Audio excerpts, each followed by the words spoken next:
Tengo mucho gusto en saludarlo en esta ocasión en que vamos a presentar una serie de puntos de vista sobre un tema que será seguramente el tema más importante que se discuta quizás durante toda esta legislatura, que es la reforma energética. Una reforma de enorme importancia para México que algunos han llegado a calificar como la madre de todas las reformas y que de alguna manera generará un debate muy intenso del cual lo que ustedes van a ver ahora es apenas un comienzo. Acompáñenos.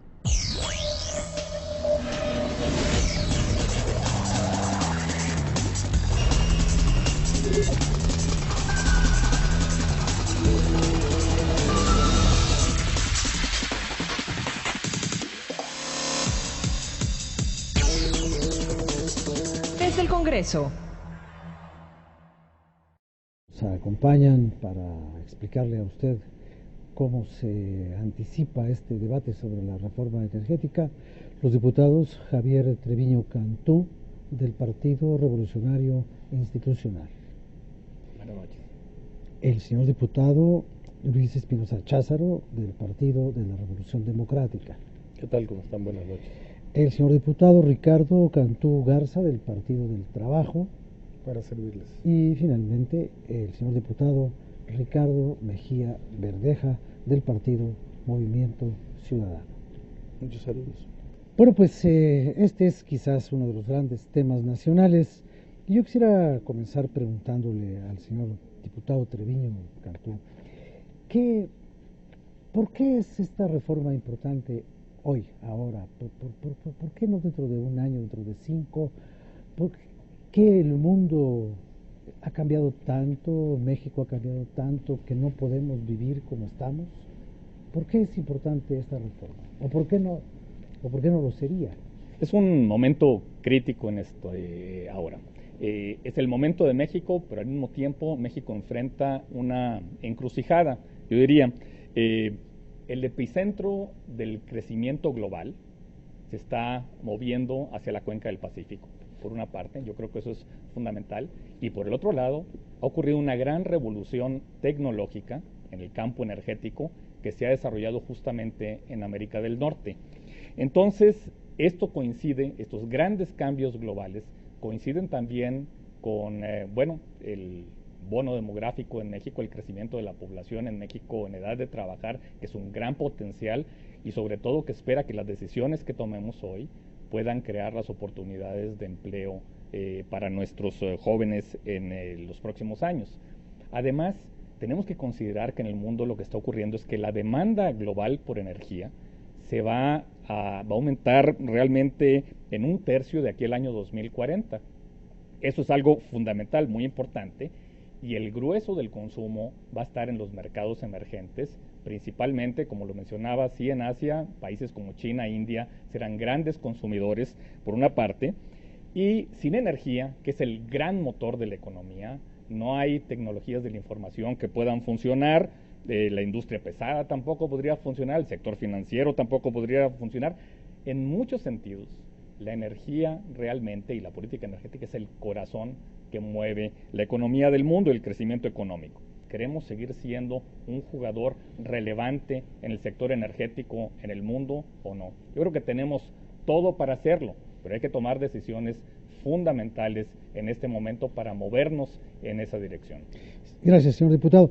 Señor diputado Luis Espinosa Cházaro, creo que hay un consenso de que es necesario mejorar, reformar, pero la divergencia de criterios está en cómo cambiar, hacia dónde cambiar y hasta dónde podría llegar de profundo el pozo de nuestras transformaciones. El Partido de la Revolución Democrática es el primer convencido que hace falta una reforma energética de hondo calado. Lo hemos venido diciendo y prueba de que estamos convencidos. Fuimos el primer partido que el 14 de enero, en voz del ingeniero Cuauhtémoc Cárdenas, presentamos una propuesta energética integral. Entonces, efectivamente, me parece que hay un consenso entre las distintas fuerzas políticas que el sector energético no puede permanecer como se encuentra hoy.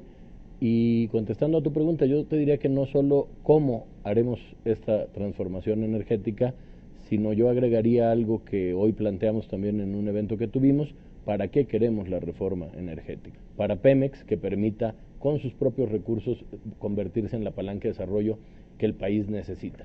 Y el para qué también es muy importante para el Partido de la Revolución Democrática. Nosotros no concebimos una reforma energética que al final del día no se vea en un reflejo para la mejoría de la economía de la gente. No concebimos una reforma energética solamente para la macroeconomía. Nosotros concebimos una reforma energética que, convirtiendo a Pemex en la gran palanca de desarrollo de este país, ese es el para qué, al final del día repercute en el bolsillo de todos los mexicanos, con energías más baratas, gasolinas más baratas, mayor número de empleo para los jóvenes.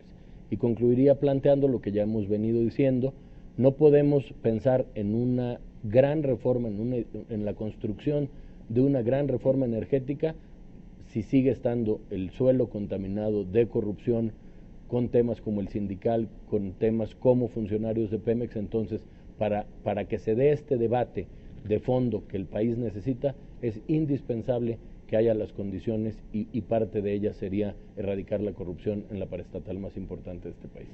Muchas gracias, diputado. Diputado Cantú, hay una, al parecer, inevitable asociación entre esta reforma y su gemela, por así decirlo, que tendría que ser la reforma fiscal, como lo ha dicho el señor diputado.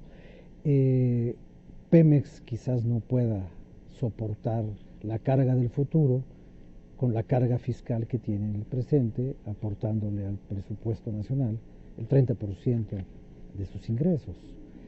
¿Su partido cómo contempla esta reforma o estas reformas? ¿Se pueden dar disociadas? ¿Se deben dar simultáneamente?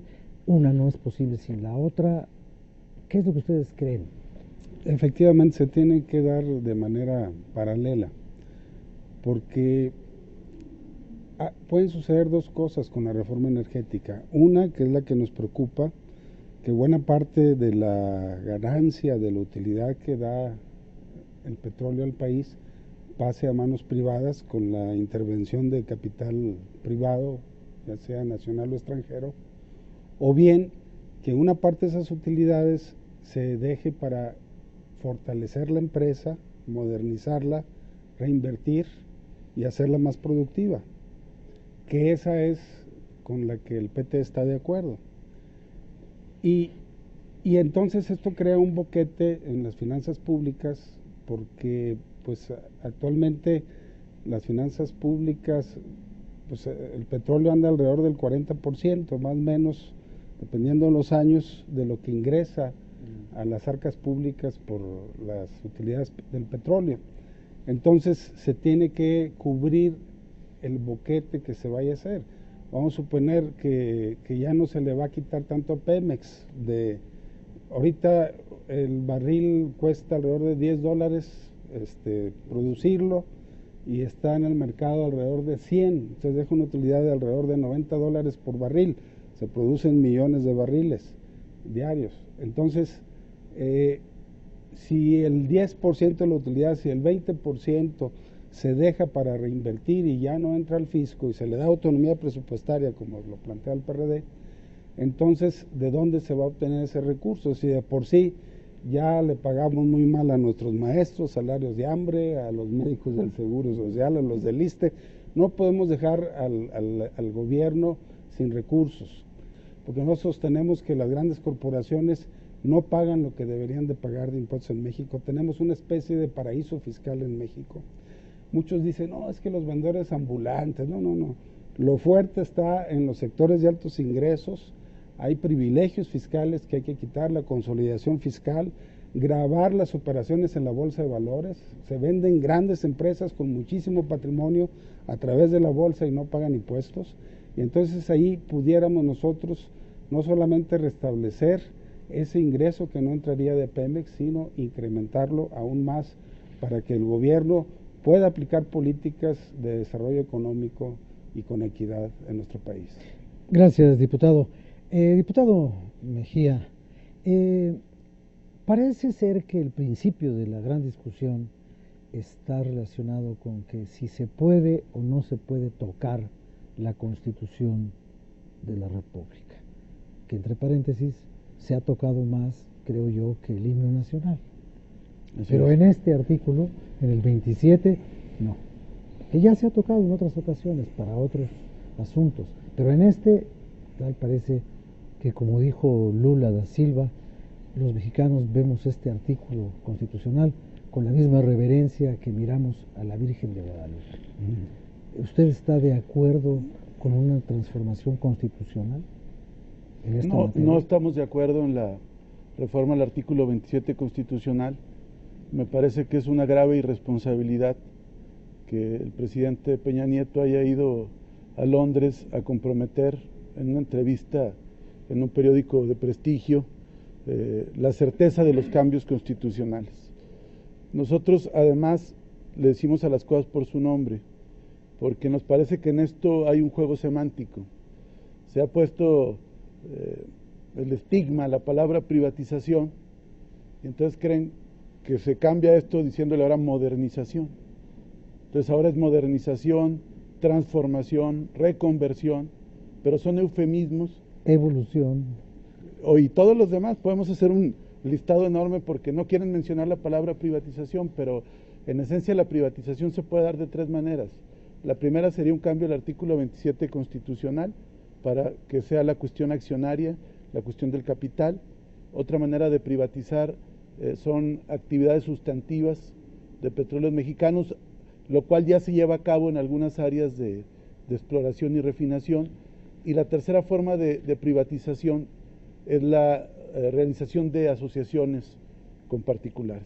O sea, nos parece, y esto es preocupante, que en las privatizaciones que ha habido a lo largo de la historia, pues sí tenemos ahora al hombre más rico del mundo, pero ¿son mejores los servicios de telefonía en el país?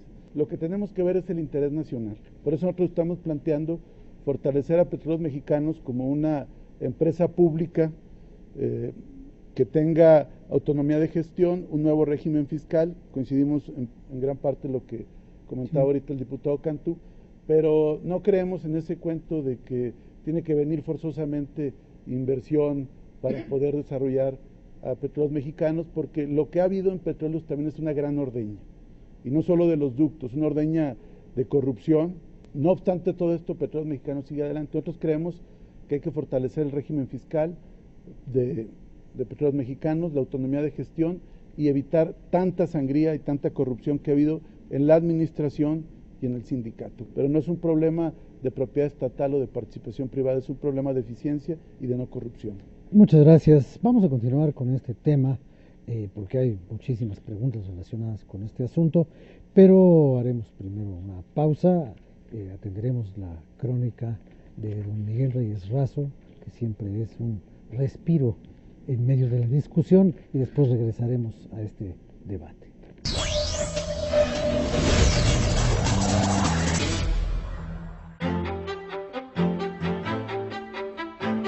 La Cámara de Diputados reformó la Ley General de Bienes Nacionales y la Ley Agraria para proteger la biodiversidad mexicana y salvaguardar las islas pertenecientes a nuestra soberanía nacional.